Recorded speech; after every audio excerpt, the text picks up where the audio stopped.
We just priced out more than that.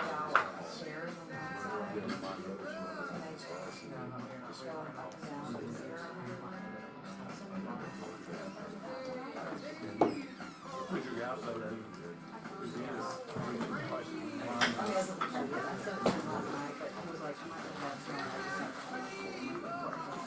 Yeah. You rest. Um, And I got the name of someone else to look at also. I've reached out to another recommended person who was all recommended. the business got material costs. Material costs is crazy. The other day about rent. Hey, How are you? How are you, bud? how are you? Good. What concert did you go to this weekend? I mean, you're at a concert every week. Oh, at 11? We have a lot going on. Thank you. We have a heart. And she's regularly up now. Yeah, those girls on the tournament this morning. They still sound pretty good. Where was it? Pretty high. You got any games I've this never week? seen heart, and that's one of my They're favorite. making, they're building. Is it supposed to rain My tomorrow? husband didn't know some of their older stuff was younger than I am.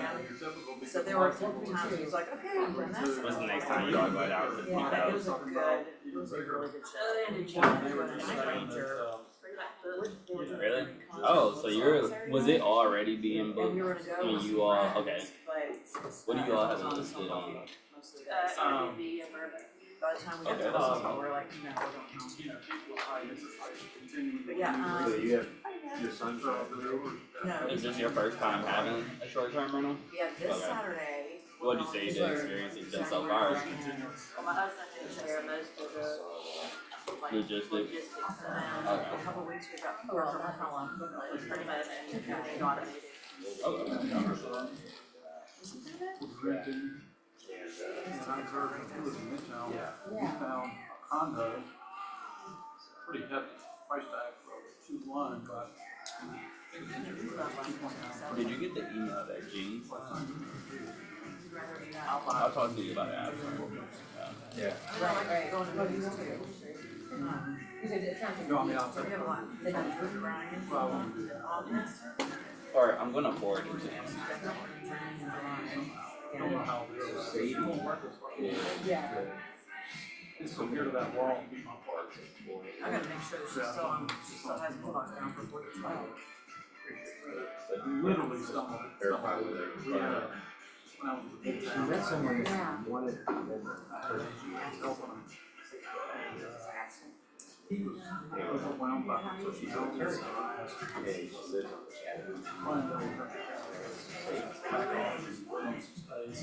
So I set up a meeting at that one day. Oh, I was in around. What's her name? Because that's what I'm doing this. Yeah, I was my parents. So I called my wife. She was getting a copy of the deed, and I said, "You see it's not much." You better look at it right now. I called the agent. Kelly Williams has an agent.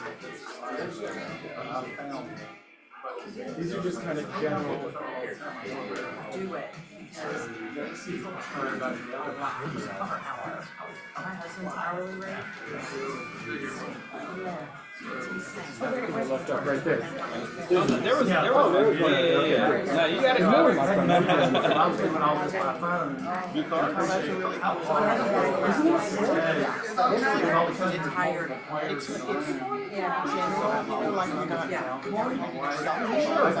Just general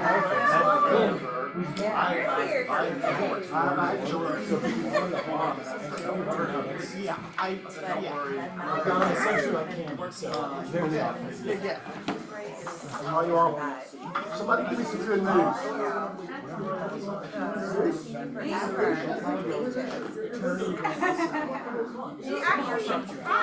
Let's give her a hand, How many of you think you have trouble taking a pass in the chest this time. I'll never touch time. I'll never touch time. Take your right shot. Well done. All right, somebody tell me something good. Oh, Mother's Day weekend was everything. All right, tell me about Mother's Day weekend. My daughter came in town Oh, and so which means she only has one daughter. two. Two. Because my other daughter came in town and spent the whole weekend with us. And so we went to a tea on Saturday, high tea with Patsy staff, and then we went to Mother's Day church and then to brunch, and it was everything. And I'm still out cloud nine. Yes. First picture of my mother on Mother's Day weekend because I said if you can still visit your mother Mother's Day weekend, God bless you, go spend time with your mother. That's a sweet time to be with your mom, which is cool. So anybody else have something they want to share that was good? Sweet, yes ma'am. My son is in Colombia on vacation with his best friend. So I'm doing check-ins to see what's going on. Yes. What was the name of people pick places like Colombia to go on vacation?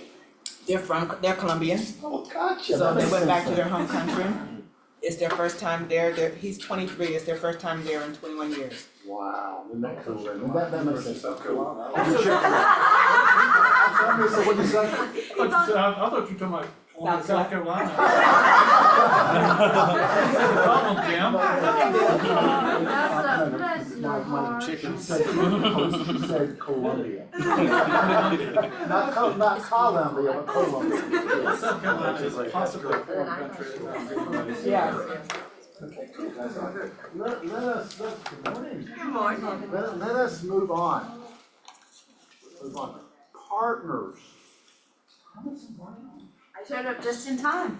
So this week, this is one of my secret weapons right here. I call her and she actually answers the phone when I I call. was in a closing and I answered his call. But so I got a phone call from one of you guys and said, well, I had this buyer's agent who is the buyer's agent and he wants us to pay the commission to his new company. And guess who the broker of his new company is? Him. And tell him what Oh, he you didn't said. even tell me that part. I'm trying to give you the important parts. I mean, the main legal question was, he told Jim I never turned in the contract to my old broker. Does that count? And my question was, but whose brokerage name is on that contract that you wrote? And it was his former broker. And so, at that point, I mean, with the way our laws are written, brokerage, commission belongs to the brokerage, you need to get that broker to release it. And what would happen if I would not pay attention to all that? And you said, I'm sure I don't care. If you didn't turn it in, I know better than that, but what would happen to us possibly? Undoubtedly, a violation of license law and BRETA and an ethics complaint and a correct complaint. I mean, what would that have looked like then? Like, would you probably had to reimburse the commissions at least to that, Possibly, to that like a firm double and then- payment, yeah, so if there was, $20,000 or $10,000 that was the cooperative commission, then arguably, in order to resolve and not Yeah. have an ethics complaint, You'd then have to reimburse Plus what he commissions. owes his other broker, probably. Say that again? He probably owes his other brokers some money too. so. He probably does. Because I was 99% sure, but when someone else is questioning, I will make sure that I talk. Because I just look like I'm smart. I actually got a lot of smart people around me, so I asked them the questions. So thank you, Michelle, took my call. Well, and when I started out as a young attorney, I was inside of a real estate company and the qualifying broker was Richard Noakes, who I always thought should have gone to law school. And I learned more from the questions he asked me than, that was one of my main, and he usually knew what the answer was, but it's always good for us to talk it out with somebody else, whether they are above us or a peer or whoever it is. It's always good to get someone else's opinion. We have a class coming up, so this month you guys had a whole bunch of events. So we peeled off the in-person classes for this month. So since we weren't doing those and we try and do a pop-up Zoom, what we decided to add was a license law one. So this is, I rewrote it in the last 6 months, so it's like a Jeopardy format. It's fun and gamey. It'll still work pretty good on Zoom.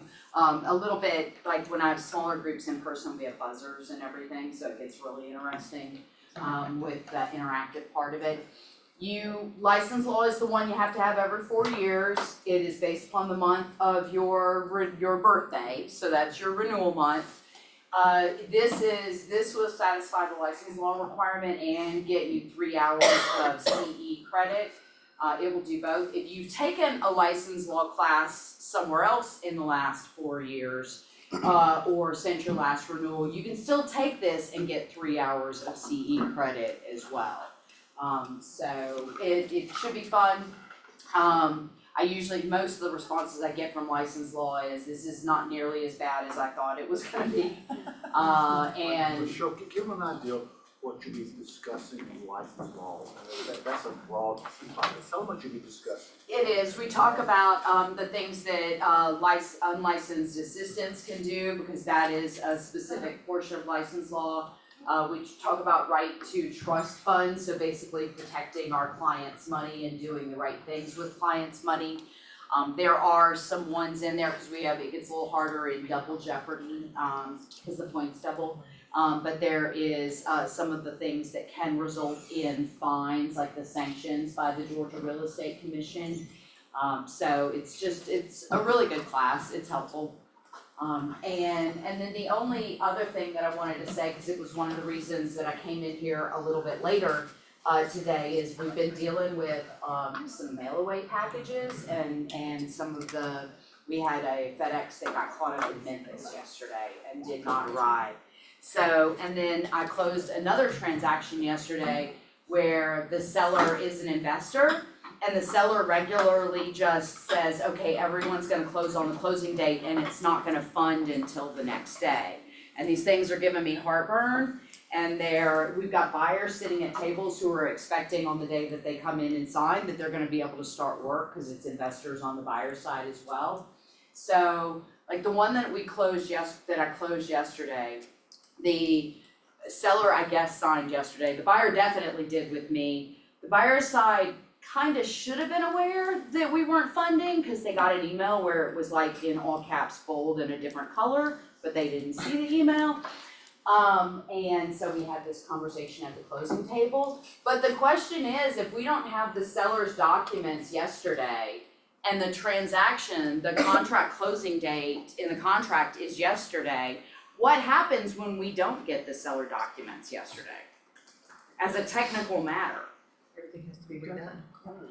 The seller's in default.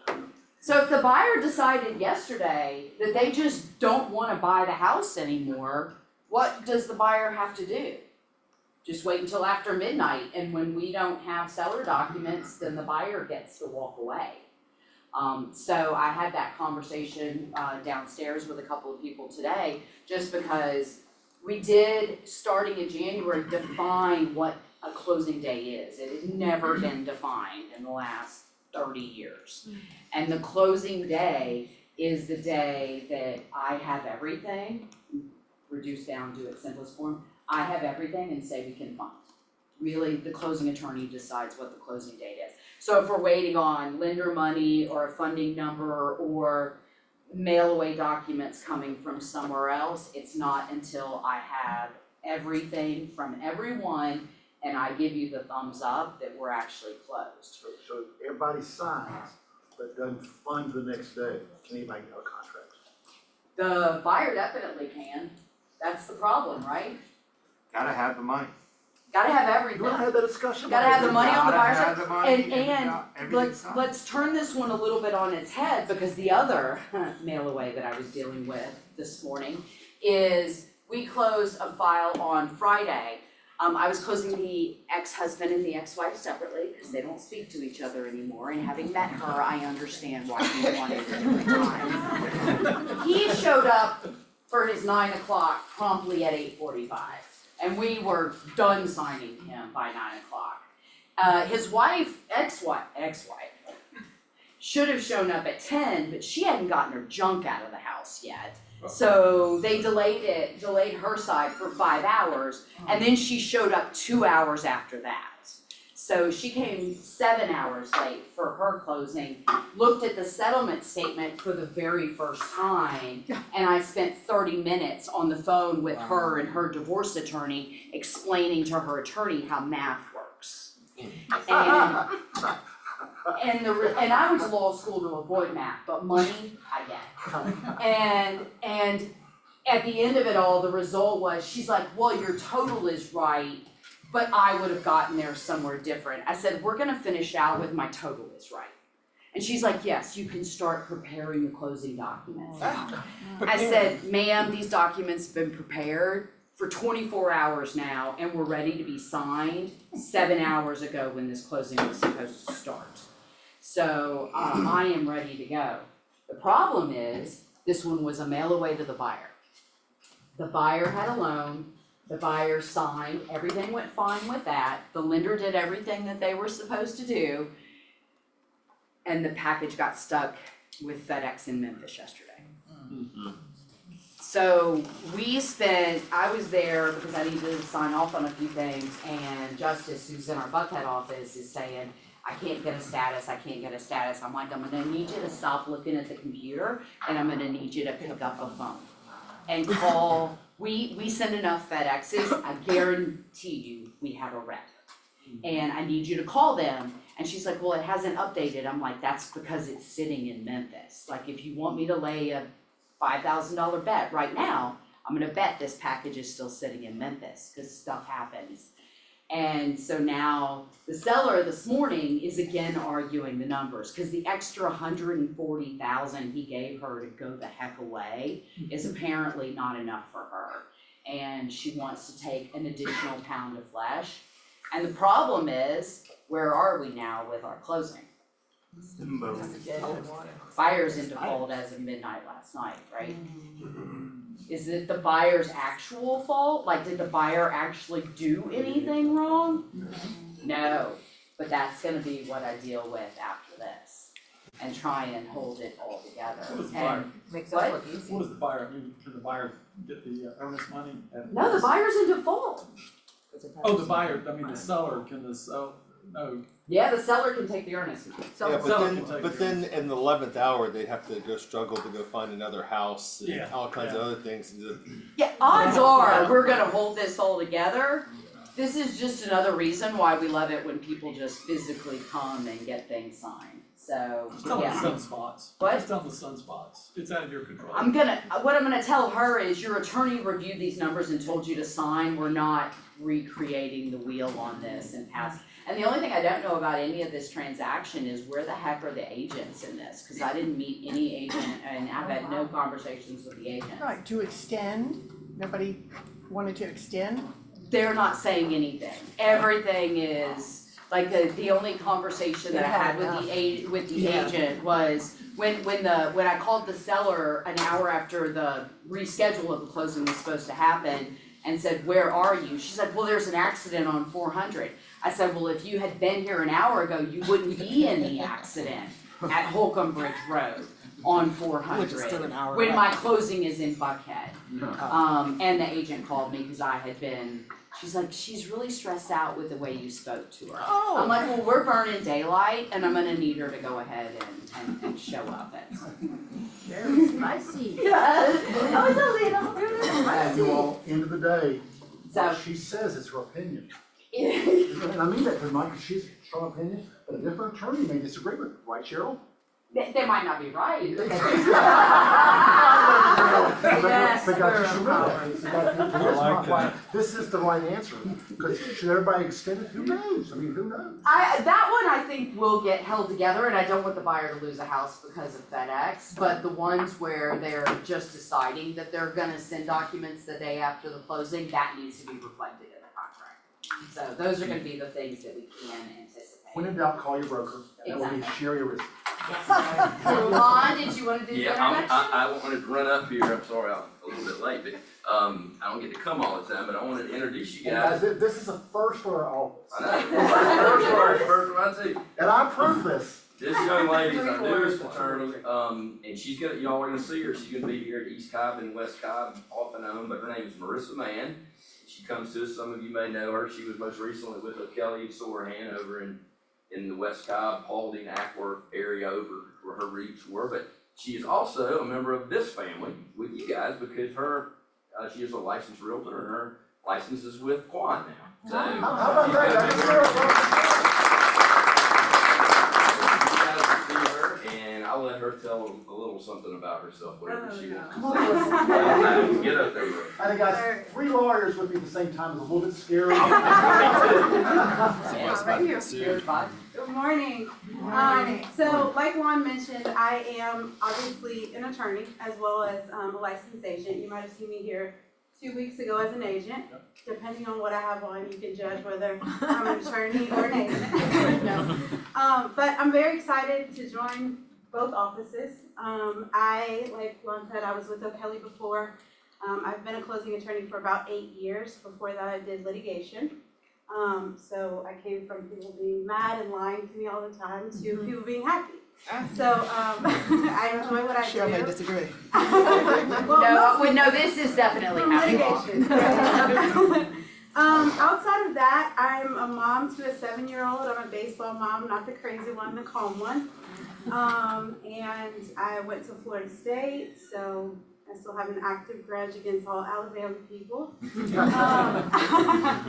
But yeah, so I'll be here. I'm thankful for this opportunity to serve you guys.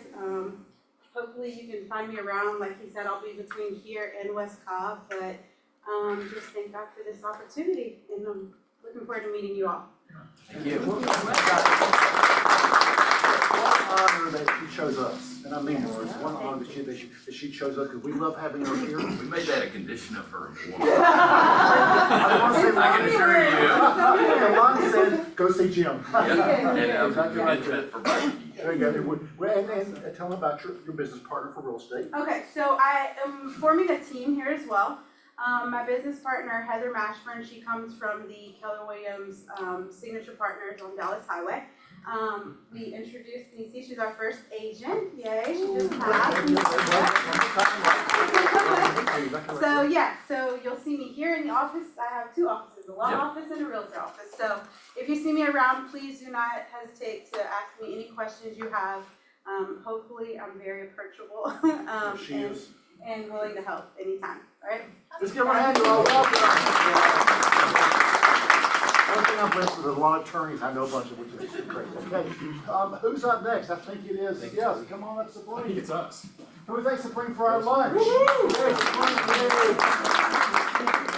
Just so that we don't undercut anybody, the Chick-fil-A was not us, the next meal is us, so don't want to steal anybody's credit, but, speaking of today, true, that was actually pretty good, verbiage there. Today at noon, we have a live Doug Duncan event that we're gonna be having a viewing party here. Starting at 11:30, we will then provide that lunch that Jim has so nicely, mentioned. And I'm gonna go get the lunch just for what it's worth. I'm gonna go get the lunch at like 11:15. And so if anybody didn't tell Kimberly or Hunter or I that you're gonna be able to make it today, and you are, come get me real quick and I'll definitely make sure that we accommodate the lunch on that end. But Doug Duncan's gonna be going over the economic forecast and where the economy is, what we're expecting to see in the coming months and years. So it's always good to have that fresh update. Yeah, and that is something, by the way, that is exclusive to Keller Williams. Sotheby's, Ansley, any number of other brokerages are not gonna have access to that information that you guys will. But we've got a couple of things. Number one, we've got a message from Pat, which I will synopsize. Basically what we have done is we have overhauled our pricing. So what that means is, and this pertains specifically to this market center in this area, East Cobb is a very affluent area and a lot of people want to live here. The price points are higher. Historically, the credit scores are higher. So what we have done is we've gone in there and we've made some pretty drastic changes to that pricing. So that's going to be, you guys get with us after team meeting or at the Doug Duncan event. We'll give you guys a side-by-side and show you exactly how that's going to work. But that's going to be extremely beneficial for not only you guys, but your clients as well, and another way to provide them value.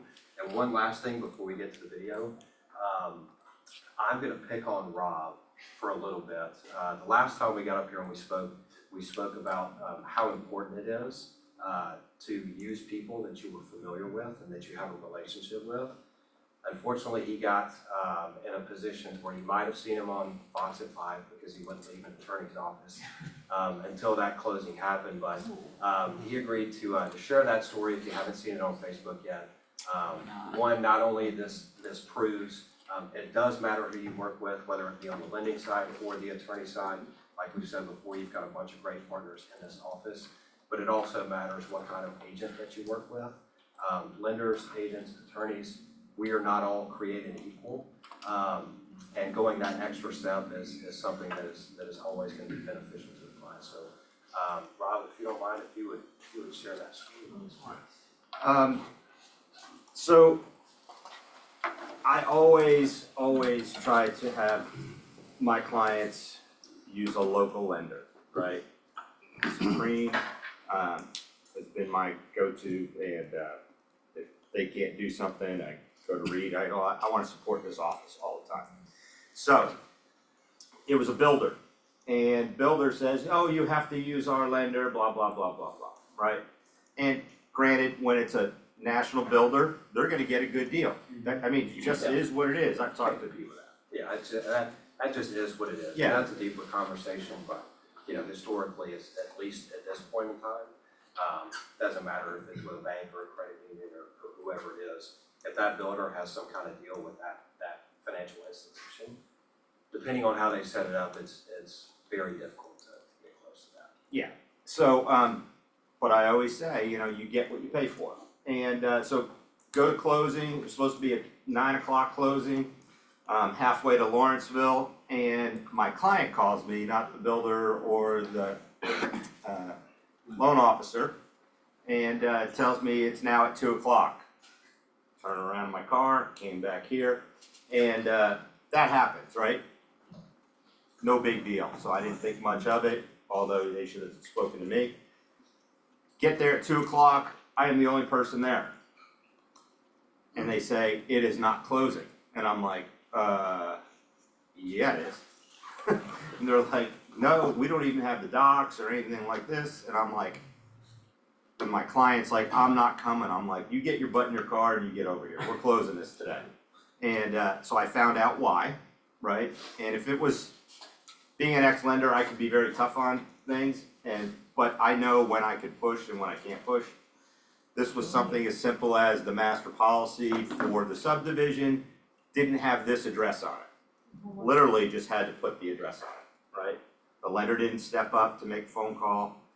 I jumped in the middle, made a phone call. Took 30 seconds. Took 30 seconds, right? Lady was nice. Oh, what's the address? Put it on there.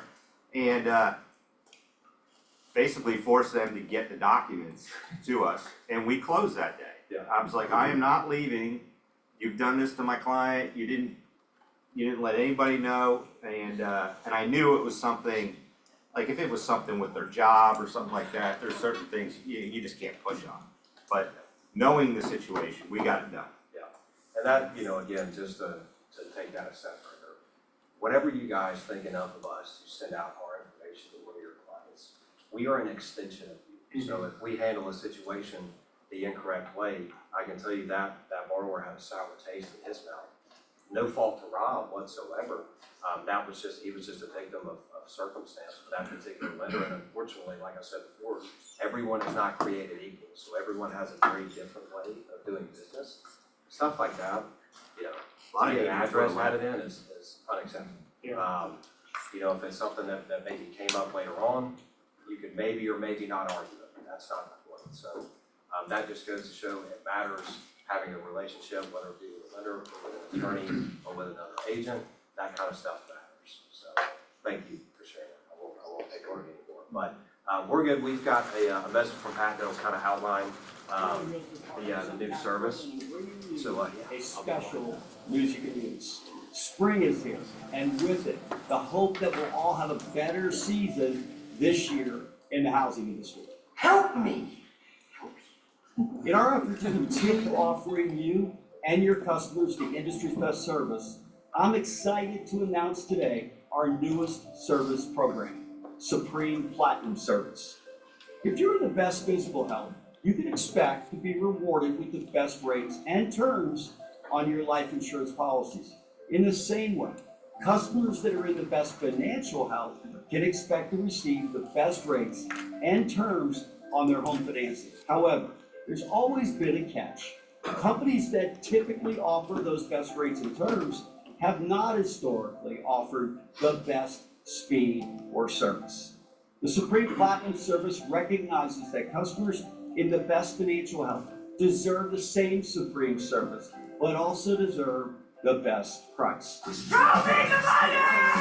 Supreme Platinum Service offers just that. Following this video, your Supreme Lending Loan Officers will share with you some specific side-by-side comparisons of this new offering and the incredible value it affords.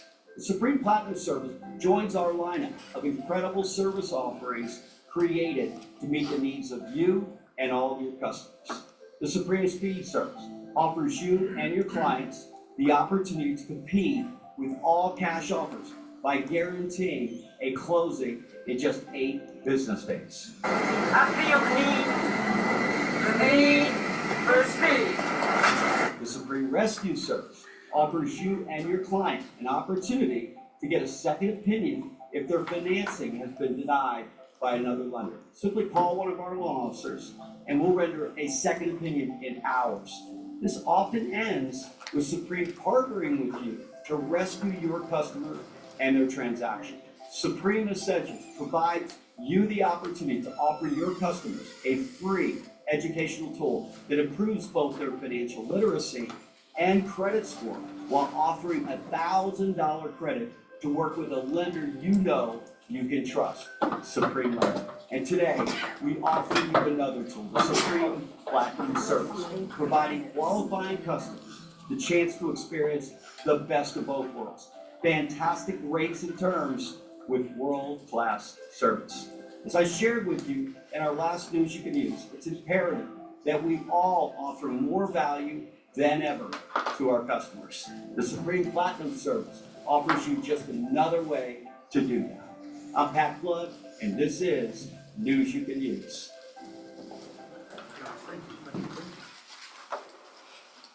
Who knows who Doug Duncan is?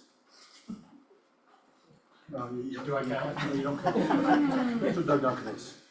Chief Yeah, I know he is. He's the what? Chief economist. He's the chief economist. He's a smart guy. So I kidded him when I don't know him, but I saw him last time at another event. And I said, so you got the forecast wrong last year. He goes, you're right, I did. Because he said last year rates will go down in 2023, which means, does anybody know? The answer is no. All right, come on up. Delicious breakfast by these guys. Come on, guys, give them a hand. I like the roofing done right. I like that. I like it. That's cool. All right, well, good morning, everyone. I'm excited to be here. Thanks for giving me the opportunity to come and speak to you guys today. For any of you that don't know me, my name is Neil Cook. I'm with Roofing Done Right. We're a full-service roofing company, obviously located here in Metro Atlanta. We've been in business since 2020. Our niche is great customer service, a great product, and great workmanship. We're not necessarily a budget roofing company. That's not really what we do. So one thing I would do is just urge you guys to Google us, read our reviews. I think you'll find a lot of good information about us.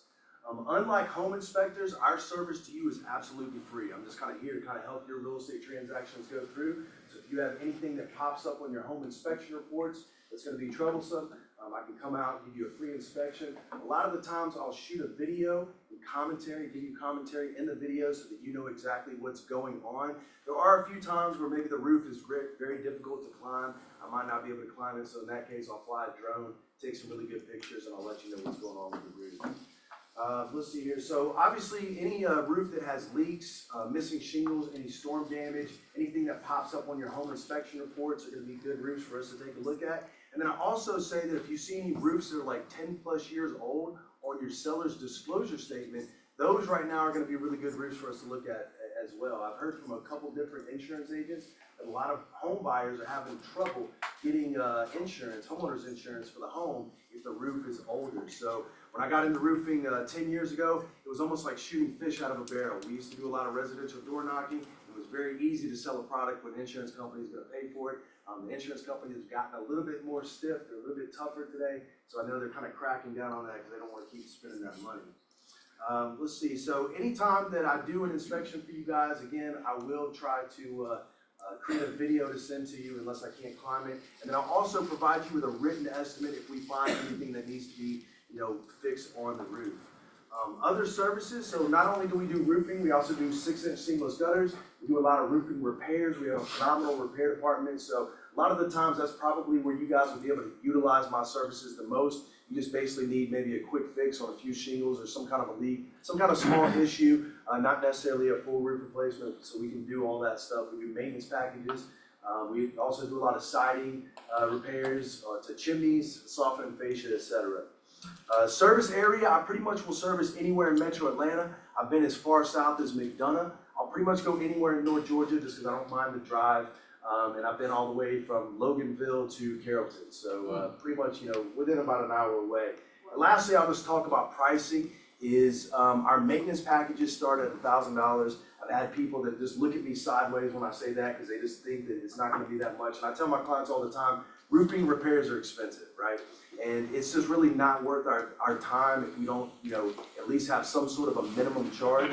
There's got to be enough meat on the bone for the installer to make money, the sales guy, the company, and then also to, validate the extreme expensive insurance that we have to cover because there is a danger factor with roofing. So hopefully that's pretty much what I got for you guys today. I hope you guys enjoyed the breakfast. And again, thanks for giving me the opportunity to speak. Any questions, you all? Yes, sir. Well, I just wanted to say that Neil actually replaced my roof on my house 4 years ago.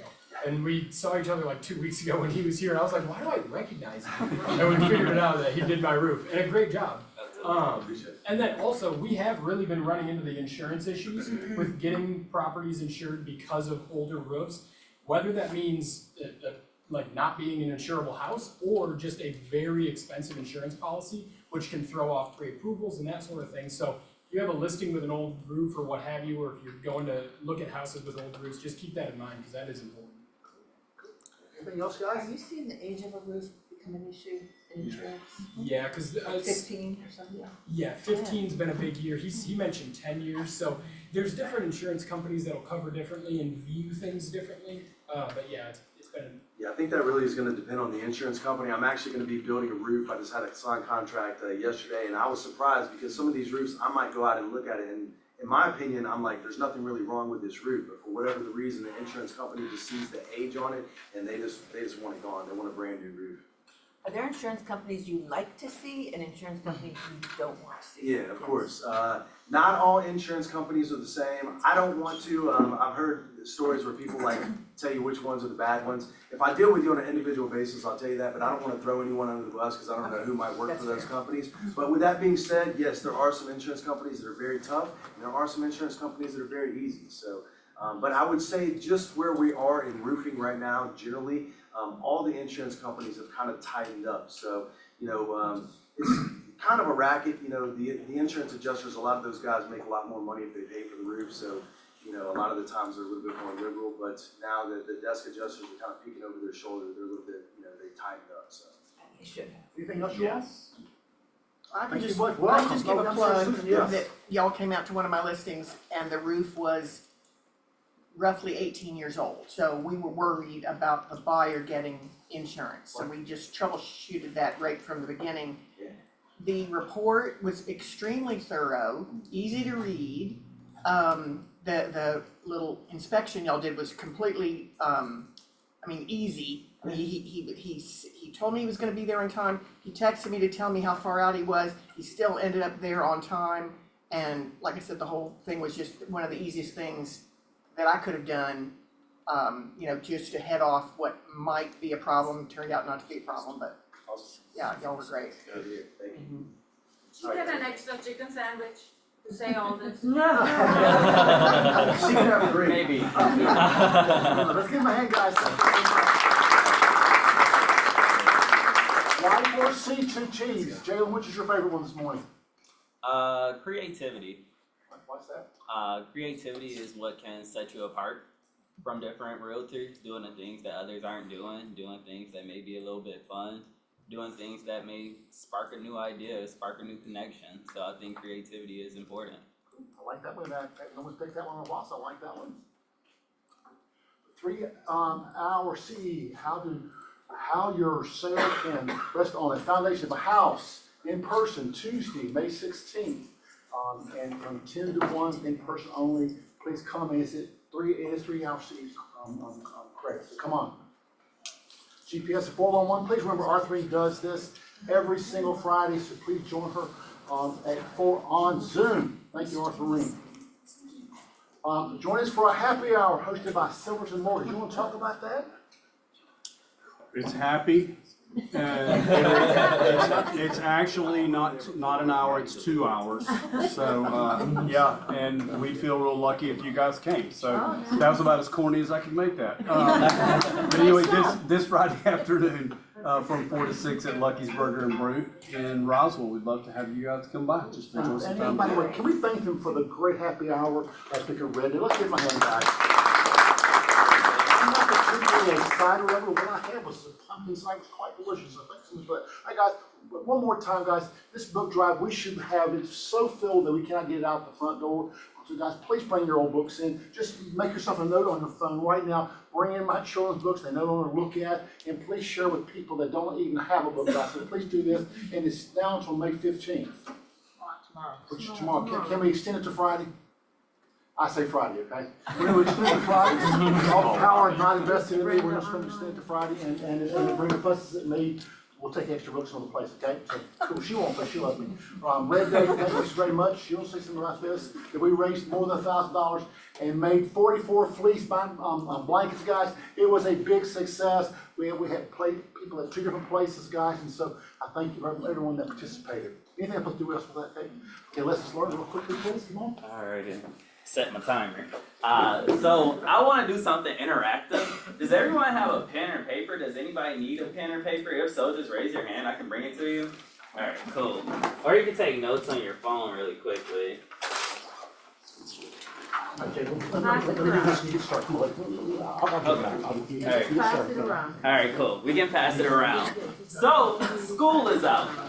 Growing up, I went to camps a lot, summer camps, band camps, athletic camps, other things like that. And we would always do different activities, just somewhat taking time for reflection. Within our process, as assistant team leader, interviewing has been a big part of my journey. And I'm seeing a lot of agents from day one. In this room right now, we have agents that have recently passed their test to agents that have had their license for 40 years. There's such a wealth of experience within this room. So for today's lessons learned, what I want for us to do is if you can take 3 to 5 bullet points to write down to your day one self, lessons you have learned within your real estate career. So think back to your day one once you got licensed, when you joined, write 3 to 5 lessons you have learned in your time as a realtor.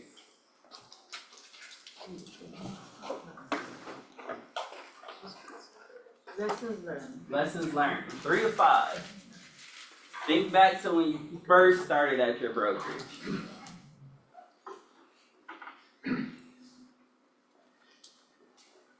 Gonna give it about 1:15 for you all to write.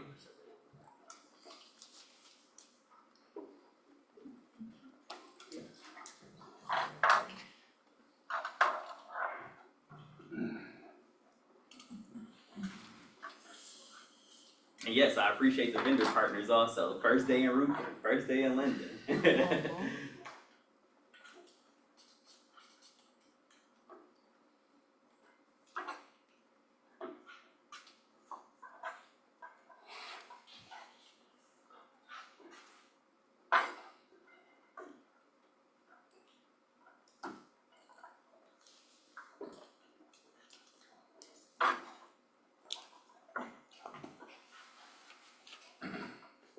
Alright, gonna take about Here you go. 10 more seconds. No, you don't have to write. We're just gonna share. We're just Okay. gonna share for like 2 minutes. Yeah, no, I'm not grading these. I'm done. Not at all. I'm done. I'm good. But if there's anyone, we can just go around, just take a couple of minutes just for people to share the lessons that they have learned that they truly value within their career. Is there anyone that would like to share? Yes, Listen more, talk less. it's a great one. Always stay true to your word, be on time, and return all phone calls. Those are valuable. Those are very valuable. My grandma used to always say you got 2 ears and 1 mouth for a reason. Anybody else? Read. Yeah, we had the team leader before Jim, that was way back in the dark ages. She used to say in every successful transaction, there has to be at least one person who stays calm. And I just decided I'm gonna be that person. And I thought there was a lot of truth in that. That's valuable. It's very valuable. Yeah. Take advantage of our partners. You can pick up the phone and Thomas and Brown will do anything for you that they possibly can. And same with our mortgage people, they'll do anything for you. And sometimes it sounds very intimidating, but a phone call to them and they're like, sure, easy peasy, no problem, let me help you. It's amazing. Anyone over here? Yes. Leaving going to a discount broker is a terrible idea. Alright, here we go. First-hand experience. First-hand experience. Angela. Don't count your chickens till they hatch. Yes. And keep lead generating even when your pipeline is full. There it is. Ante. I did, make family time, a priority. Yeah. Get consumed in this business. And then the other, I won't do all of them, but I'll do the other one. Don't sweat the small things. Yes. There it is. That's what's great. I say, be a good communicator. Sometimes, the buyers are really freaking out with the figures, and sometimes we just do a 3-way call with the lender and calms it all down. Awesome. Anyone else? Oh, yes. Don't ever underestimate who you should call or shouldn't call for lead generation. I've called one of our friends who is actually a licensed realtor, but he doesn't work full-time. And it was during a bold, and I called him and I got 2 pieces of business from him to list 2 properties that he's flipping, but he didn't wanna list himself. Wow. So don't ever underestimate who you should or shouldn't call. That's amazing. Well, I want to thank you all. Give yourself some grace. You're amazing. Oh, one more. Be a fantastic saver. Yeah. Okay, yeah. Because as great a month as you have, there's gonna be a month where you don't. This is true. No, this is very true. This is very true. Awesome. Well, y'all have a great. Oh, Sorry, I have one more. yes. This one is not like, this is about land trust. Mm-hmm. Always check if who the land trust belongs to until you get to a person. Because then you may close on a property that doesn't belong to anyone. Yes. Oh, yeah, no, that's important. That's important. Awesome. Well, Good there job, you go. Joe, good Yes, job. sir. I got some, when I got here 13 years ago, we've been that long, probably, one of the things, that I learned was that, that this was an amazing office because of what happened before I got here. So, and guys, so because, people believe in starting this office, Sarah Farrell was the original person. Most of you don't know who Sarah Farrell is, but I realized that where we've come to from 13 years ago is also amazing, but someone else started this and had the vision for it. Without the vision, we wouldn't have this. So I was talking to my coach, because when I got here 13 years ago, it was my, anyway, it was about my 27th year in real estate, older than most of you all. I never had a coach before. Now I have a coach. I've had a coach for 13 years. And as I learned more the past 13 years than I did the previous 27. So I was talking to my coach about a week ago, and his name is Mike. And Mike is the coach that coaches other coaches in MAPS. So he's amazing talent. And he says, Jim, can I ask you a question? Sure. He said, how do you have one of the smaller offices in Atlanta?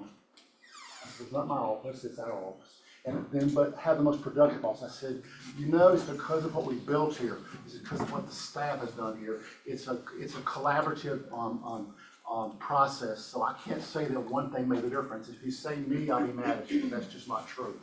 So guys, I want you to see where we are here today. And mind you again, Jim Alexander has not sold a single house this year. So all this is a result of what you all have done, and whether you sold one house or whether you sold 10 houses, guys, this is sort of what you've done. So I want you to see where you are, because I hear a lot, our office is number one. Our company is number one. This company is number one. I'm going, number one what? So I ask that question a lot, but here, year to date, as in yesterday, guys, when I do these searches, by the way, when I do them, I don't try to look for the area that we do well in. I take all counties in Metro Atlanta, I take them all, and then I say, okay, let's take sales from $1 to 10 million, and let's do everything, and let's look at it that way. So here's what I want you to see, then we'll get to our top of that, okay? The top five, okay, number 5 is Berkshire Hathaway. Now this, by the way, this is, for right now, just offices in East Cobb, okay? Just East Cobb, because I want you to know how we compare with other offices in East Cobb, because that's who we compete against a lot of time for agents. So number 5 across the street is Berkshire Hathaway, and this is year-to-date information. They've year-to-date gotten 31 listings. They've closed 68 units for a total of 40 million closed volume. They're the number 5 office in East Cobb right now. Number 4, wonderful company that I used to work for, Atlanta Fine Homes. Right, year-to-date, they've got 54 listings. They have 105 closed units and then for 66 million closed volume, which is a lot of volume. Congratulations, Atlanta Fine Homes. Number 3 is Harry Norman.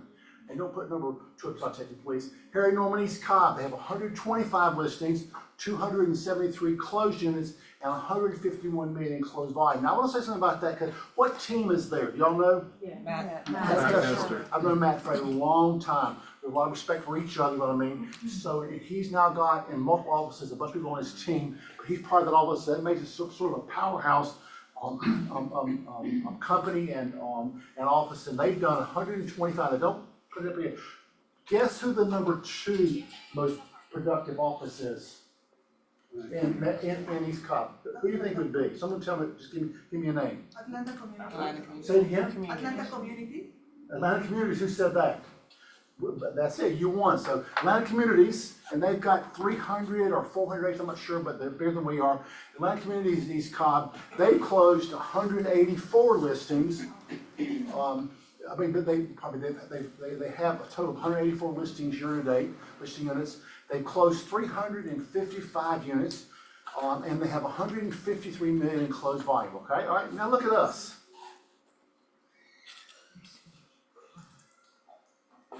We have 304 listings year to date, 628 closed units, and 31 million in closed volume. That's wrong. That's wrong. I missed that, okay? It's 300, I think it's 310 million. Now, I made that mistake last night at 5 o'clock when I was trying to finish up. So guys, we do more business than a couple of our competitors combined, guys, which is amazing. So go to the next slide. But how do we compare though in the top 5 offices? Now, if you look at today, I mean, Broker Metro top 5 offices, you will not see them ranked this way. And that's because the number 1 office is not a office, it is a company. They've got close to 1,000 agents. And number 4 also is a company and not an office, but because it's virtual and they have one-on-one space, they call it an office, but they've also got several hundred agents. So, guys, so right now, Ansley is one of the top offices in Atlanta. But no, Anthony started that several years ago. But his company's got 187 listings, 372 closed units, and 400 million in closed volume. Atlanta Fine Homes, which is their Buckhead office, which is their powerhouse office, they've got 200 units listed, 438 closed units, and 385 million in closed volume. They're a wonderful company, been around for a number of years, and they do a fair amount of business. Their average sales price is right at $1 million. Nice average sales price, isn't it, okay, guys? And then Atlanta Fine Homes in Alpharetta, that's where Bill Rawlings is. I know Bill well. He was in my office several years ago. 227 units and 422 units and 360 million in closed volume. In Quine, we have 304 listings, 628 closed units, and that must be 310 million in closed volume, or maybe more than we'll see. Anyway, guys, so tell me what you notice up there. And this is the top 5 or 6 offices in Atlanta. What do you notice up there? We have the most closed units. They're the most closed units, and what else? Listings to last. Say it again? Listings to last. Exactly right, so guys. The 2 things I'm most proud of course, I love this one because this is what we get paid on, right? It's not 31 million. But I love that we still have, in all of Metro Atlanta, we still have the most units listed for the year. We also got the most closed units for the year. And guys, that compares all offices on the Metro Atlanta. So guys, give yourself a hand, please. Give yourself a hand. This is amazing. And I'm sorry that I missed the closed volume yesterday afternoon at 5 o'clock, but that's just what I was doing, trying to get out of here, which is cool. All right, guys, so one of the things that we need to keep talking about, we're talking a little bit about this morning, is that I'm gonna remind you again, someone tell me what NAR put out about a week ago. Has anybody seen it? What, did anybody see what NAR put out about a week ago? Anybody see it? Anybody? Effective date is August 17th. Say it again? So the effective date is going to be August 17th. August 17th is when NAR says that this is all gonna change, okay? And what have I told you about that? You know that fluid, yeah. Pardon me? It's fluid. It's fluid. Why is it fluid, guys? Because there's no final ruling yet. Exactly right. The judge has not done what? Judge has done not what? He is not, or she, I don't want to say it could either one. They have not ruled on all this, guys, and so until it actually happens, now, and I talked to an attorney about this, we do not know why they picked that date. We do not know the answer to that question. I don't know the answer to that question, but they picked it for some reason, guys. But one of the things that we know for a fact that something's gonna happen probably before then, and what is that? What's gonna happen for a fact? Change The again. technical change in MLS. And what's that change probably gonna be? You can't list the buyer brokerage commission in the MLS. Exactly right, Jeff, guys. Now, I mean, do you have any thoughts on that at all? At all, Marissa? But guys, and so what that's gonna do, because that is probably 99% gonna happen, that's gonna come out of FMLS, that's come out of MLS. Now, I talked to the guy who's the head of FMLS a couple days ago, we texted each other, and he says, we don't know what we're going to do yet. We do not know, we've not decided. Why is FMLS different? It's not Rob? Because NAR is just a trade organization. They don't run the MLSs. And that's sort of true, but the boards of realtors typically do what? They own the what? MLS. In Atlanta, Georgia, the first MLS is owned by an entity. It's actually people that own it, you know what I mean? It's the real estate companies that own it, you know what I mean? But MLS is not part of the Georgia, the National Association of Realtors, are they? they are not. They're related to them in that they take stuff from them. But Georgia MLS is owned by who? NAR Board of Realtors. No, NAR, guys, quit saying that NAR owns no board, no MLSs. Who owns the Georgia MLS? The DeKalb Board of Realtors. Say it again. DeKalb. DeKalb Board of Realtors owns, that's who actually owns that, which I did not know until about 3 months ago. I thought they were both owned by entities, so that is true. So guys, just realize that First MLS is probably gonna follow what everybody else is gonna do because they don't wanna do what? Get a lawsuit, right? So one of the things that's gonna happen is that we're gonna have to start talking to each other. We're gonna start calling the other agent and saying, hey, getting ready to show your house, are you paying a co-op fee? Oh, that's good to hear. Can I send you this form and will you please fill it out? Now, why is it important that you have that conversation before you show the listing? Before you cross. Say it again? To make sure you're getting paid. One more time. To make sure you're getting paid. Who wants to get paid when the buyer loves a listing? Who wants to get paid? Show me your hands, okay? Your hand's not going up right now. I'm wondering what's in your brain right now, okay?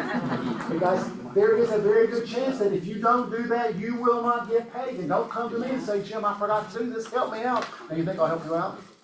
Of course I'll make that phone call. I said you should. You should be the one. Just take my money.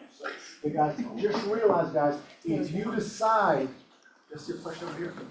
I've got a question just on the logistics of what you're saying. Okay. All right, it comes down like this, because a lot of times for people, my book of business, I end up doing about 60% more sales than I do, listings. So I tend to be more sell. But the way a lot of times that I get my buyers to kind of say, well, hey, we're interested in XYZ houses. They go to work, they come back and see houses they might be interested in. Might be for the weekend, which is nice whenever I have a little bit of extra time, but it could be like yesterday to where all of a sudden it's, hey, can we do these, like what happens if you get that list at 8 o'clock at night on Tuesday and all of a sudden you guys show houses on Wednesday, so you don't have the time to kind of say, hey Jim, I see your house on 321 Mockingbird Lane. Is there any way that we could actually put together like just like a generic push button email that you just like kick that out to the other people that they would do that, or is that like gonna be in the legally kind of slapped down? Sort of hold that question because we're gonna get there, but it's not there yet. Yes, ma'am. Do you think when FMLS takes it out, you know how we can upload documents? Do you think we will be allowed or permitted to upload the commission agreement right in there as part of our document? And that's a great question. We don't know the answer yet. Guys, the forms committee, they're working on some forms right now, but we're finding a solution for something. We don't know what the problem is yet. Right. And guys, that's the problem. Everybody wants us to fix this right now. It's like, my arm hurts, doctor. Well, let's go in and clean your teeth and maybe it'll make your arm feel better. So guys, we don't know what the problem is. We suspect we know what the problem is, but one thing we're sure of is that you're gonna have to do two things. You're gonna have to, number one, actually physically talk to that agent, which we don't like to do. We don't like to get on the phone, and make sure, and answer your question very briefly, is that if you don't have that conversation with that agent before you show it, you may not get paid. Now, maybe we can move before and send to them, we may do that. I just don't know how that's gonna work yet. But the second thing we have to do is, whether you're on the commercial side or residential side, you're gonna have to be able to say, well, tell me, why should I pay you this commission? Brian, what do you do that's gonna be good for me? Because looks to me, all you do is open up houses and write a contract, you get paid a whole bunch of money. Do you think a lot of people think that about us? Yeah. Why is that? Why do you think that's true, Susan? Well, they don't understand what we do, probably because we don't fully explain what we do. Right.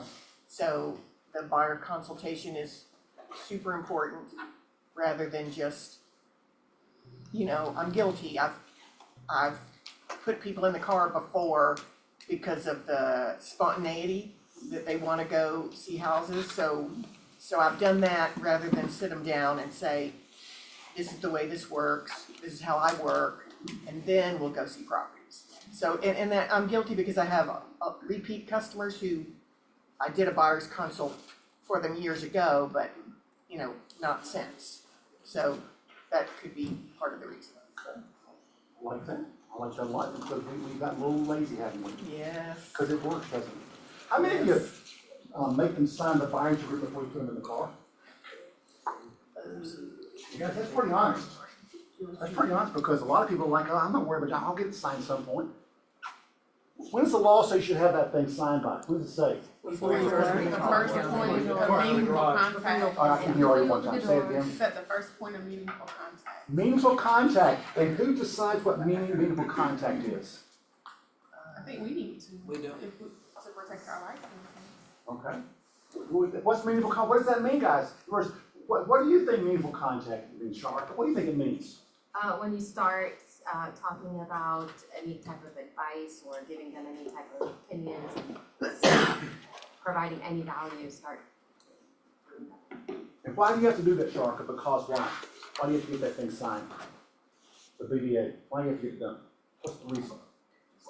Well, for protection and different types of protection, legally, to protect yourself, protect them as well, protect your time. So. Your time, okay. Why else do you need to have a BDA signed? Because it states clearly how much you get paid for the value that you're bringing. Yeah. And I like that. Why else? Virginia? It also states who represents who, and until that's signed, we can't represent them. Okay. Which means we can't tell them anything about houses, pricing, anything else. Okay. And guys, do you think there needs to be a clear understanding about the way y'all work together? Yes. Clear understanding? And if you don't get that sign, is there clear understanding? Oh my God, I thought you worked for free, Virginia. I mean, I never paid anybody a commission before. Do you work for free? So guys, that explains it. Guys, that form is gonna become essential. In fact, they're probably gonna say, and I'm guessing at this, as soon as you meet with them, you need to get that signed. Because it's called what? The law. Agency. The law requires you to do that. That's what the law says. Am I correct in that? Good. I mean, not a legal question, I can address it. All right, so guys, so the other thing we have to do, we have to prove our value. And so who has pretty good handwriting here? Who could be my scribe? Teachers. Oh, come on, be my scribe. I love it. Come on up here. You have smart children, so I bet you're good at writing, which is cool. Thank you. All right, guys, so I want you all to start telling me what you think you do as a buyer's agent. Hold your hand up and let's write some stuff down. What do you do as a buyer's agent? Susan? Well, I like to find properties that are off-market for my clients. Off-market properties? I like that. That's a good one, particularly in this market, right, okay? Yeah, well, I mean, because you can, you know, if you door knock or send out a letter, typically you'll find somebody that wants to sell but doesn't want all the hoopla that goes along with that. I love that. What else do we do as buyer's agents? Yes, Marjorie? Educate on the process, educate on the market, educate on, for setting expectations for offers to be written, what type of offers to write depending on the market we're in. Who's just been in the business for more than 10 years? Okay. Okay. Has the process gotten easier or more complicated? Harder. More complicated. Harder, more complicated? Is the process more complicated than it was 10 years ago? When I started a few years ago, more than 40, we had a one-page contract. One page, back front, that's it. I got a few that are still left in my thing, okay? So we help them, Margie, we help them, say that a little more succinctly. So Help them do what? educate, Educate, prepare, prepare, and set expectations. set expectations. I like that, okay? What else do we do? Negotiate. Say it again? Negotiate. Negotiate, cool, I like that. Okay. Negotiate, what else do we do? Coordinate vendors. I like that one, coordinate vendors. Keep an emotion less so they don't go and fight directly with each other. Okay, is it called an intermediary? Is that the Yeah, right word? intermediate. Yeah, I can't use big words like that. Calm them down. Okay, all right. Nervous. What happens when you put sellers and buyers together most of the time? What happens, guys? Conflict. Say it again? There's friction, but sometimes they try to get to know each other too well, and they get rid of us, and they want to get together and do it. I like that, Kate. What else do we do? Keep things legal. What? Keep things legal. Keep things legal, okay, all right. All right, keep things legal. What else do we do? Keep the process on track. What? Keep the process on track. Keep the process on track, exactly right, I like that. She likes so nicely. What do you say? Keep the process. Process. Jim, you normally would have said process. You said process because you're British, man. Come on. Guys, what else do we do? Process. Marjorie? Simplify the search. Simplify the search. Tell me more about that. Well, you know, you work with buyers and they come to you and they say, oh, I found this on Zillow, I wanna see this, I found this on, I wanna see this, I wanna see this. And then you look at it and you're like, well, you told me that you needed 2,500 square feet, this one's only 2,000. Or you told me that you want a finished basement, this one's unfinished. So, like, you know, it's like when we do the buyer consult, we get all their information and we set up the customized search, and then they're looking at properties that have all their non-negotiables on it, right? Because sometimes when they're doing it on their own, they get frustrated because they go out and look at them and they're like, yeah, it's too small. Well, you said you wanted 2,500 or more square feet. So you identify their needs. Identify their needs, Consult. simplify their search. Identify their needs and identify their search. Exactly right, yes. Exactly right, John. Are buyers still liars? Yes. Oh, I They're not Virginia? No, they never have been. They just don't know what's out there. Well, they don't know what they don't know. And sometimes we don't ask enough questions. It's not gonna ask no questions. That's where we provide our values by educating. Okay, My but job guys, I is will to tell educate. you, when we were looking for our house 27 years ago, I said, I want to be within these parameters right here. This is it right here. I bought my house over here. I did, because I found the house that I liked. And it was outside where I had not looked yet, so guys, they do not know what they do not know, correct, okay? All right, what else do we do? Yes? I like to think we help them navigate unfamiliar waters with our expertise. Okay, I'm familiar with expertise, okay? Yes, ma'am. It's generic, but we also, you know, we're kind of like a coach to them. Okay. Which comes down to like, you know, understanding their needs and again, to ask the right questions so that to identify their actual real needs, of whether their search is really that or is it more. It's like a coach. I like that. Marjorie? No, I think that the thing, Coach. Coach. like, that I like best about like his buyer consult process is anytime they say, oh my goodness, I never thought about that. Like, help them figure out what they want that they didn't know they wanted, Okay. just by asking questions. Right. And Mohammed? So I think another like really big theme is just efficiency and saving people time. So if you look at any big platform like Amazon, Uber, DoorDash, they're all there to help people save time. So people don't have to do the legwork. So I think that's what we're doing, helping save people Like that. legwork. I like that a lot. Do we do anything else? Yes, sir. Jalen? I think it's like a synonym to a number of the things that's been said, but one of those like overhead umbrella items is just being a strategist, especially for buyers. Like, we're strategists for them. So how do you write that? Strategist. Strategist? Strategies, okay. Strategist. Can you spell it? ISTSTR. Wait, I? STRAT, period. That'll work. EGIST. Yeah. Okay, okay. I didn't understand. No, it's okay. Strategies, that's close, yes, ma'am. I think we're kind of the ringleader to make sure all open lines of conversation are constant and fluent. I mean, we're. Communication? Yeah. Wear a lot of hats in this process. We are, we're the little ringleader, you know, I didn't get my utility sheet, did you check your email?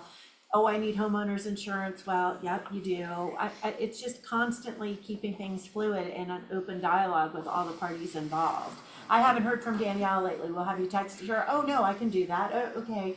It's just constantly keeping all those lines of communication open, because it's kind of involved and intimidating.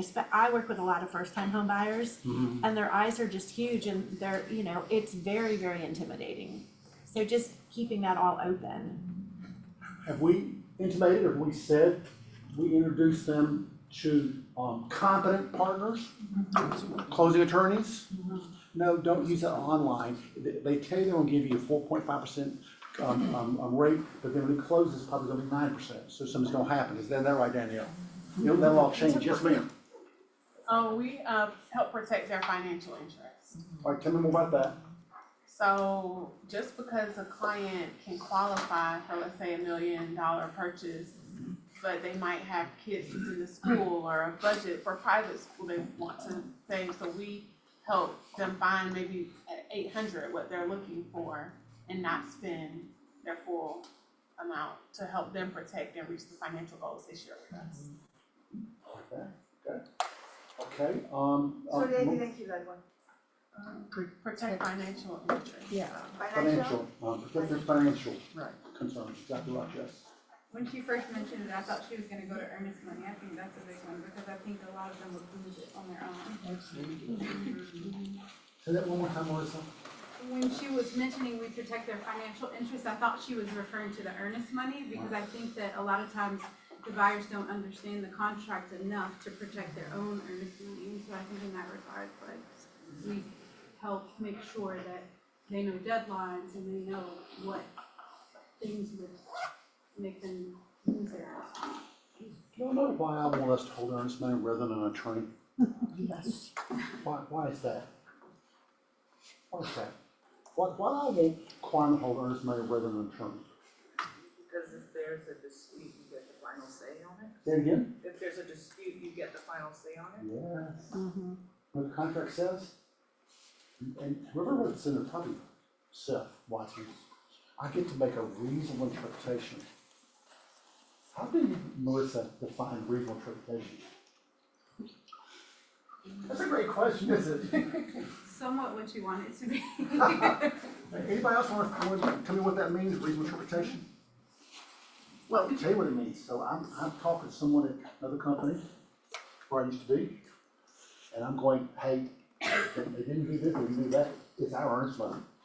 And she puts her attorney on, she says, we disagree with them. I said, well, but I mean, it's, here's where it says, disagree. We're making a reasonable interpretation, giving money to our buyer.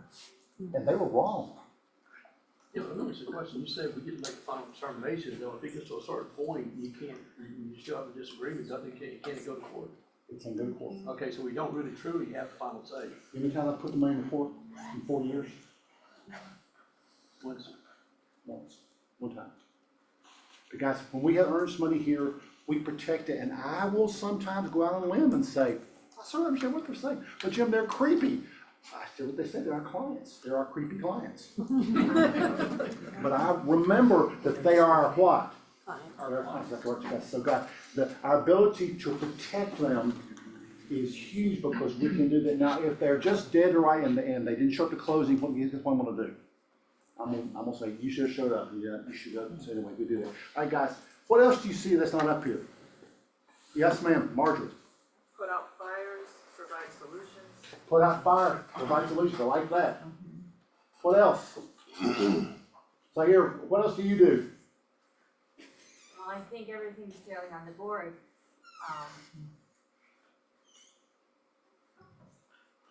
So, an agent, I won't get this number wrong, had on the article I looked at yesterday that they have 135 things they do, I think it's about 120, whatever it is, on their list for their buyers.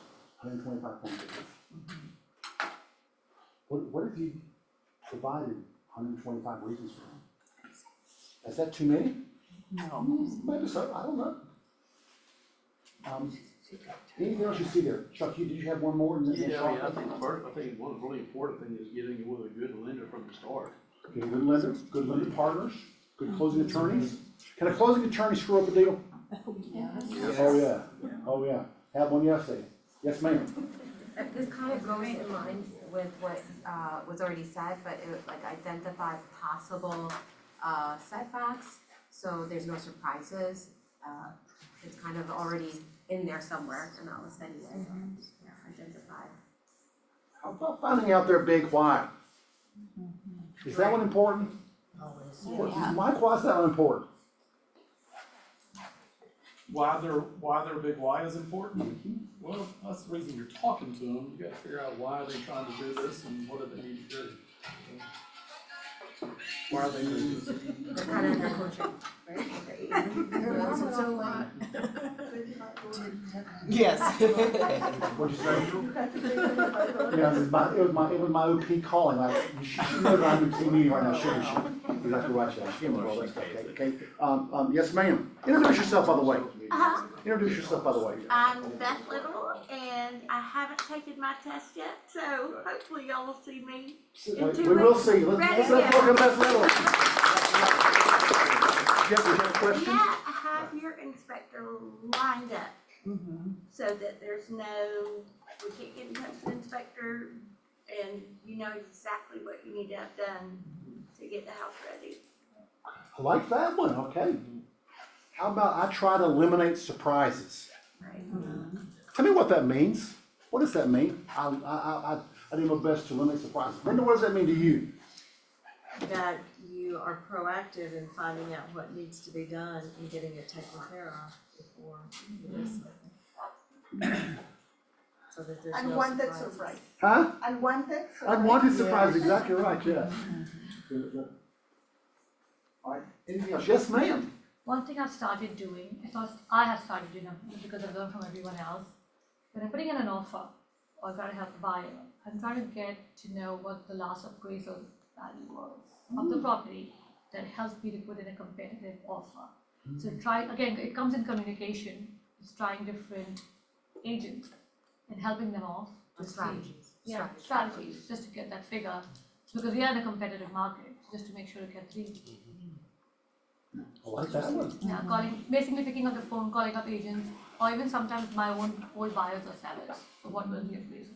So what would that be, research? Research. Yeah, one of the things y'all love is that you'll call me and say, Jim, I'm having a problem with this agent at Berkshire Hathaway. Can you help? I say, oh, I know a broker, she used to work for me. Because I know them well. Is networking with other agents a big deal? Yeah. Why is that important? Huge, because you use them as your resource. Right. I Exactly did right, that a month ago on the closing that we had Friday. Yeah. We lost out on an offer, I called her back, I said, I saw that you closed, can you give me a little bit more intel?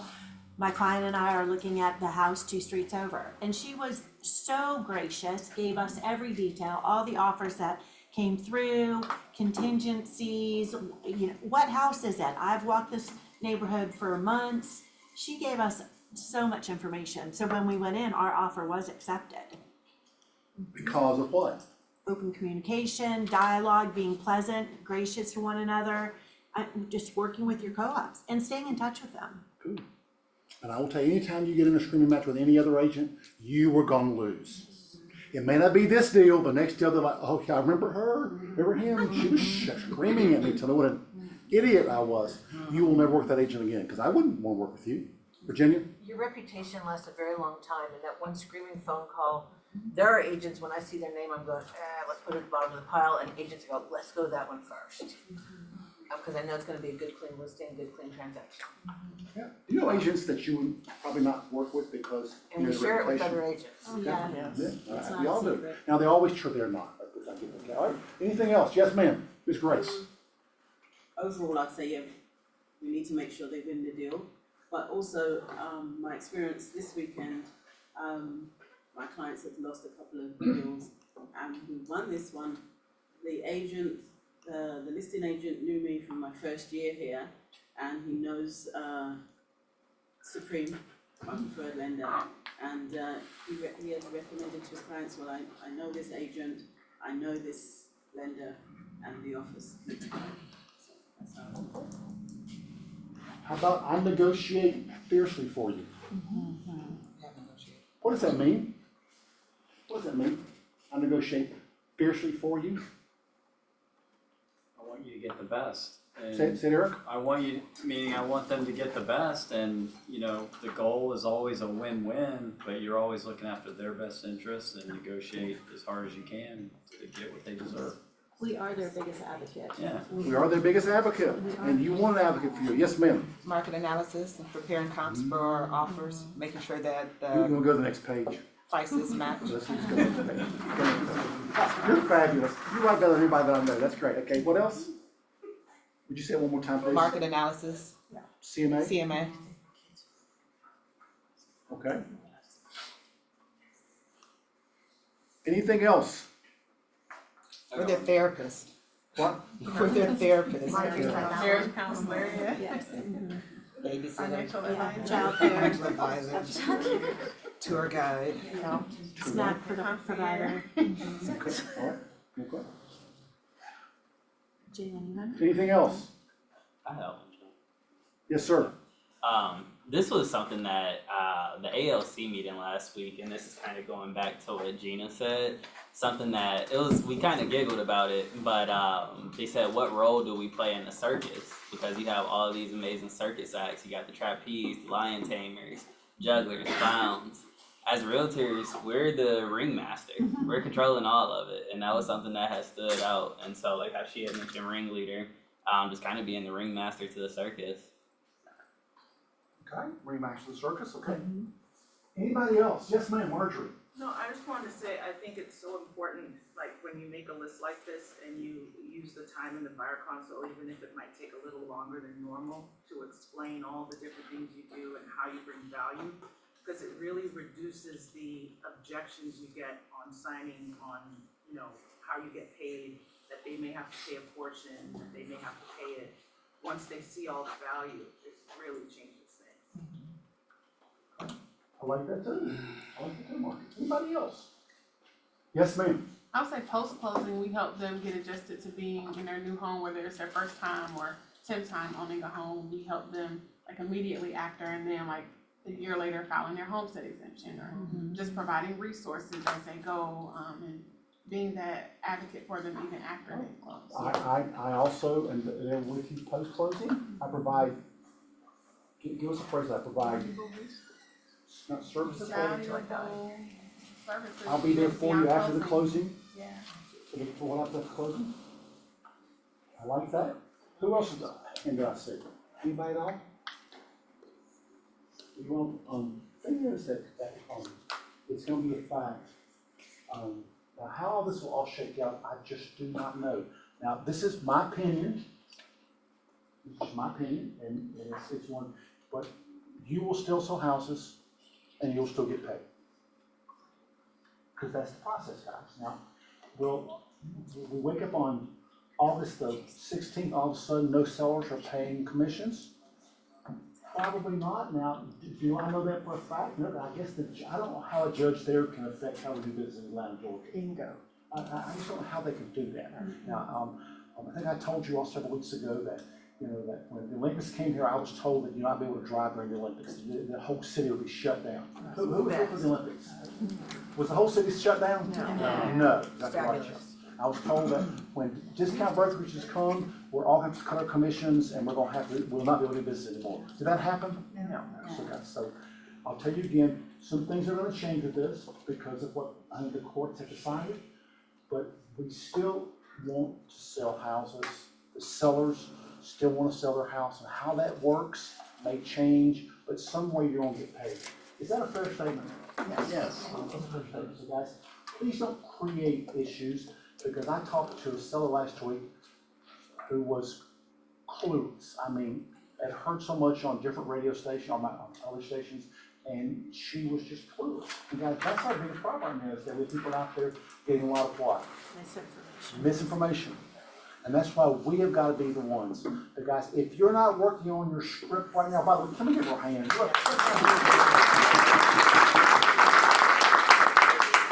So in elementary education, when I was in my degree, and then I went to one course. Handwriting? Handwriting. Well, I think I did. But she said, you have to get somebody to write it for you. So that's what I said. But guys, just realize that this is a process, and we're gonna get there. I promise you, Seth Whiteman is already he will find a way, a workaround for us to how we'll get paid. He'll do that. There'll be a formula that they will create. Because that's what they'll do. Well, this lady was up here this morning, by the way, Cheryl King. She is on that committee. Is that a good thing for us? Yes. Is she an advocate for us? So guys, just realize that there will be a workaround for this, but until that happens, just realize you're probably gonna have to, for the first few months, call lady and say, hey, just wanna make sure, I want you in your house tomorrow. How's that process work? And we don't give you a script, a great script for that, with a form, and Sherry already has that, she'll plan to. All right, anything that we did not talk about today as far as the community that you have? Yes, ma'am, Virginia. Question probably for Reed, is the VA and probably FHA, are they trying to figure out anything for buyer fees involved in those loans? Yeah, they are, because I mean, there's certain fees for, in a VA loan that the veteran cannot pay. So they're gonna be So heavily there's, discriminated against. they are, I mean, I think, They already are. for my 2 cents, for my 2 cents worth, I mean, I think the question is always, if you're a buyer's agent, it's always gonna be, I need some information from my client. Because the client wants to know, I promise you, the buyer wants to know if they're gonna have to pay the commission or not, right? So isn't that a legitimate question that, to phrase it that way, Jim, that it would be, my buyer needs to know what the commission agreement is on your listing. Exactly. Guys, what scares me the most, what worries me the most is that what we're doing right now is making it more difficult for the first-time home buyer. Yeah. I mean, most of them need 99.9% financing. And to that, we're gonna add 3% commission. I don't see, is it HUD that oversees all that? Is that who does that? I don't see them allowing that to happen. At some point, we have got to address how do we take care of the first-time home buyers where they get in a house? Because is that still the American dream? Yeah. It's the dream of the world, isn't it? So guys, so sometime we have to do that, and if buyers get to where they have to pay their own commissions all the time, is that a win-win for first-time home buyers? No. Keeps them out of the game. Yes, I mean, they get a house. At I the don't end of the know. day, they don't I have the I money. wouldn't have been able to It's buy a not house. really I wouldn't have been able to buy a house then. Well, we just have to get creative in how we're presenting the offers to make sure we're getting paid and the buyer's getting their home. And multiple offers. And I agree with that, and we will be creative, because people will still want to sell, and we still want to sell houses. That's still going to happen. Just don't let all of the noise out there get in your way. Because I still have a couple of questions, but Jim, I was told that you were told incorrectly. Listen here, you're told incorrectly. So guys, just stay tuned. Wait for the process to work itself. Because when this next year comes, this time we will still be selling houses unless something changes. Yes, ma'am. The problem with staying tuned is that the media and the public want answers now. So we don't have. So I understand that I have to pay my own commission. Is that right, Angela? I'm the buyer. No, not necessarily. Depends on the property. So is it just a conversation? It is. It can be quelled that easily. I had a 25-minute conversation with a neighbor who says he's never used a realtor before, he doesn't trust us, he doesn't see the value. By the end of the conversation, he's not looking to sell his home, and he said, I may consider you if I do decide to sell, because now I see what it is that you do. It's more than just opening the door, but it was a lengthy conversation, and I had to show all of that about what it is that I do to bring value to him as a buyer and as a seller. Really powerful, and guys, I'm not ivory tower. I'm not out to give you questions like y'all do every single day, so I'm sitting in my ivory tower and I know all the answers. Which I do not. You know that's a story. But would it be helpful though, if we were able to together as a team, for you guys to have a list like this, you could say, well, Mr. Buyer, here's some of the stuff I do. Yeah, that'd be great. Yeah. Absolutely. So guys, we're gonna start with, I'm gonna work with Kimberly. Surprise, Kimberly. And we're gonna combine this list, almost and we're got gonna out, send out to you, and then let's add to it, and let's come up, how long you want the list to be? 20, 25? How long you want it to be? They just need to be meaningful. What do you say? They need to be meaningful, because the NAR list has some things on there that I would be embarrassed to say. They're not Bible. Right, Like, they're you're like, it's the way they're you like say it. low-level clerical. Well, some people in organizations have not sold houses in so long, they don't know what they don't know. I'm not throwing NAR underneath the bus. I just said, like, when was the last time you sold a house? Well, I sold a house 40 years ago, but I was really good at that. I said, so was I, it was 40 years ago, a long time ago. Okay, don't so include- we'll start with this list, we'll send it out to you, we'll give you a chance to do it, but I would love to have a one-page list of, here's some of the things that I do. Don't include things on your list that you're giving to your clients if you are not willing to do them. Because you can have that one person who checks all the boxes and they're marking it off, and at the end, they said, you didn't do these 5 things that you said you were gonna do to get yourself in trouble. And respectfully, right now, if I gave everybody $10, someone would come to me and say, well, why did she get 10? I've been here longer than she's been here. Right, I'm just saying. And I agree You with gotta this. be You guys say, careful. are we gonna make everybody happy with this? No. Well, no, not at all. It's just not gonna happen. So guys, don't just shoot just yourself realize, in the foot. Don't force this yourself. is a work in progress. Yes. So okay, we have got to know these things. We gotta be ready, because you're gonna have that person, as Angela did yesterday, tell me why I should pay you. You gotta be ready with the elevators. Yeah. And in this, if you ask more questions, you'll always do better. Well, why is that important to you? Tell me more. If you can ask 5 questions, you go deeper and deeper and deeper. A lot of times they'll answer their own questions. True? Right. Anything else we can talk about? I'm sorry, I'm late, I apologize. Anything else? Oh, I have Yes, one sir. thing. Sherry is gonna be out next week, so if you have any pay at close requests or any items that are like urgent or top of mind, do your best to try to get with Sherry this week. Yes, ma'am. So I just wanted to say this was amazing, this was great, and it just reminded me about how we assume that we may not be bringing the value, we assume that, oh, our client's gonna see our value, and I've been feeling the opposite. I feel like what you were saying, Jim, about how you fear for the buyers, I think they fear for themselves, and they see us as a value. They do, like, I haven't had any pushback about wanting to work with a buyer's agent. So it's gonna be tricky, of course, to get them to pay for that, if needed. However, I think it's kind of like the same concept of like when you have a physician or a doctor, you know, their career has been threatened many times over the years with like, you know, and I just say threatened, but because it hasn't been a threat, like telehealth or, you know, the internet. So are doctors out of work? No, they're not, and they're still in demand, and there's a shortage of them. So there's a shortage of us, of like actual buyers agents that provide value. There's a shortage of us. They need us. They want us.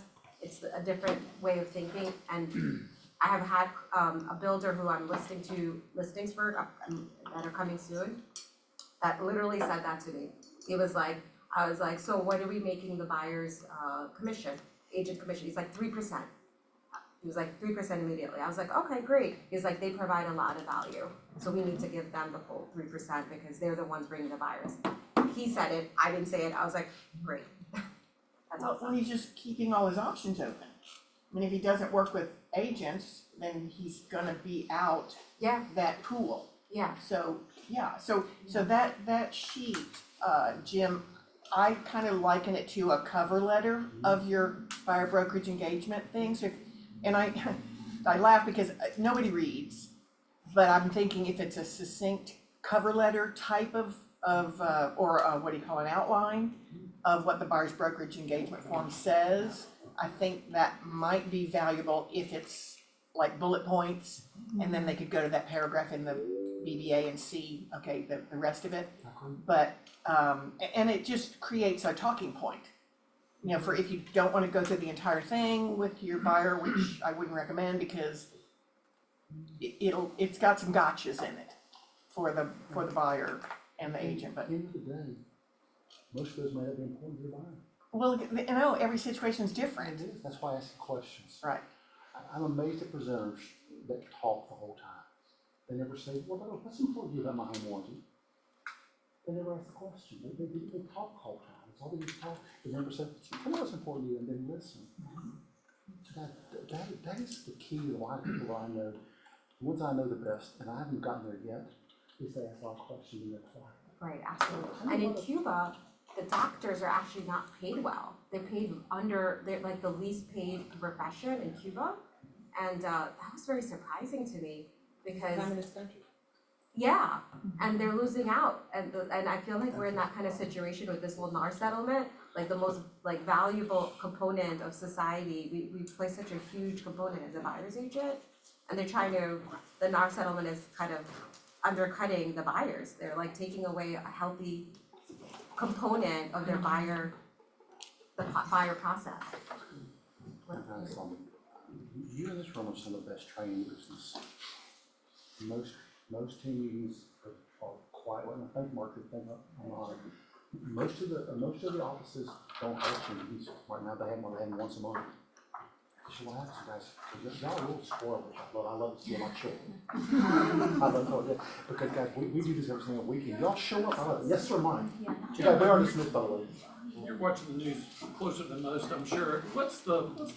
Have they given any numbers to the class, down to each person who's put their name on the class? I've heard it's gonna be pennies on the dollar.